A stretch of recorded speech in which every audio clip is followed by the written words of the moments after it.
Dan učečih se skupnosti se je zaključil v Medvoški knjižnici z 22. domoznanskim večerom s predstavitvijo dveh projektov. Flancanje, ki se v Smledniku obuja že zadnjih 20 let, in predvsem Vaškega vrta z več kot 100 vrstami rastlin, ki postaja najbolj prepoznaven projekt Društva za ustno zgodovino. Kako smo s tem projektom želeli ohranjati kulturno dediščino od začetka leta 2018, ko smo ta vrt uredili, pa do danes. Na kaj ste najbolj ponosni v tem času?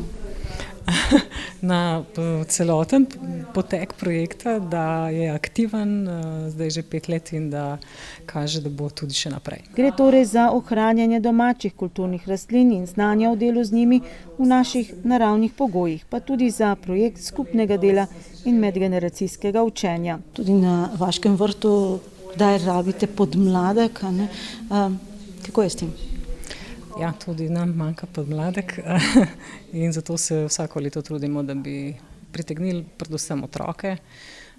Idealno bi bilo pa tudi malo večje otroke in mlade, 20, 30 in 40 let stare, ki so aktivni, agilni, ki tudi že dejansko bi fizično lahko več prispevali in tako v organizacijskem smislu, to bi bilo pa idealno. In kakšna je napoved letošnje letine? Biodinamična napoved je bila, da bo zelo suho in vroče, še bolj kot lani, zdaj trenutno pa bolj kaže, da bo letos problem, da bo veliko neviht. Medvoška knjižnica se je že sicer aktivno vključila tako v Medvoški kulturni festival, ko so bili njeni obiskovalci predvsem otroci in mladi, kot tudi v teden ljubiteljske kulture in tedne vseživljenjskega učenja. Mi smo pravzaprav pri večini stvari, ki se dogaja saj v naši okolici, kar večinoma zraven, ker imamo vsebine, ki jih lahko ponudimo, ker imamo teme, ki jih želimo predstaviti, ker želimo promovirati knjižnico, ker želimo promovirati branje tudi prek naših dogodkov, tako da se kar intenzivno vključujemo. Ta dan je bila to že druga prireditev.